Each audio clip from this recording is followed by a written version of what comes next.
चलो तुम्हारी शिकायत नवाज साहब से करते हैं। मेरे बेटे को अपने बता रहे हैं, कभी नहीं बताते हैं। नवाज साहब देखिए इस बेरुपियों को, ये मेरे बेटे को अपना बेटा बता रहा है। नहीं नहीं नवाब साहब, ये झूठ बोल रहा है। ये मेरा बेटा है, ये अपना बेटा बता रहा है झूठ बोल के। जी नवाब साहब, ये बच्चा गूंगा भी है और अंधा भी है और इसके पास 100 करोड़ की जमीन भी है। हो सकता है नवाब साहब इन दोनों में से संपत्ति के लिए कोई झूठ बोल रहा हो और इसी वजह से पता नहीं चल पा रहा है इसका असली बाप कौन है। नहीं नवाब साहब, ये मेरा बेटा है, ये बेरुपिया झूठ बोल रहा है। नहीं नहीं नवाब साहब, ये झूठ बोल रहा है। ये मेरा इकलौता बेटा है। मुझे लगता है काले टी शर्ट वाला इसका बाप है। मुझे तो लगता है लाल टी शर्ट वाला इसका बाप है। खामोश, मैं भी पता लगा देता हूँ इन दोनों में से इसका असली बाप कौन है। नहीं नवाब साहब, मैं इसका असली बाप हूँ। नहीं नहीं नवाब साहब, ये झूठ बोल रहा है। ये मेरा बेटा है नवाब साहब। शांत रहो तुम दोनों, मैं भी बताता हूँ तुम दोनों में से असली बाप इसका कौन है। वो कैसे नवाब साहब?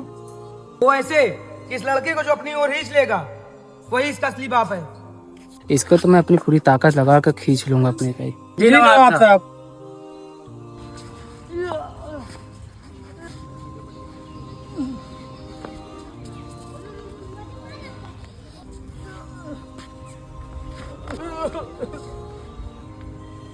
देखा नवाब साहब, मैंने इसको अपने ओर खींच लिया, मैं ही इसका असली बाप हूँ। हाँ नवाब साहब, मैं तो गलत निकला। इसका असली बाप तो ये है।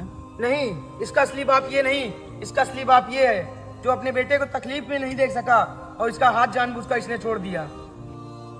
नहीं नवाब साहब, मुझे माफ कर दीजिए, मैं दौलत की लालच में आकर मैं झूठ बोल रहा था। नहीं, ये कोई मामूली बात नहीं है, तुम्हें इसकी सख्त सजा दी जाएगी। नवाब साहब, इसको बंदूक से उड़ा दिया जाए क्या? नहीं, हर गलती की सजा मौत नहीं होती। इस गुस्ताख को मेरे शाही कैद खाने में 10 साल के लिए कैद कर दिया जाए। नवाब साहब नहीं, नवाब साहब मुझे माफ कर दीजिए। नवाब साहब गलती हो गई, नवाब साहब मुझे माफ कर दीजिए, मुझसे गलती हो गई। नवाब साहब आपका बहुत बहुत शुक्रिया। आपने बहुत ही अच्छा इंसाफ किया। आपके बारे में मैंने जितना सुना था आप उससे भी ज्यादा महान और बहुत ही अच्छे इंसान हैं। आपका बहुत बहुत शुक्रिया नवाब साहब।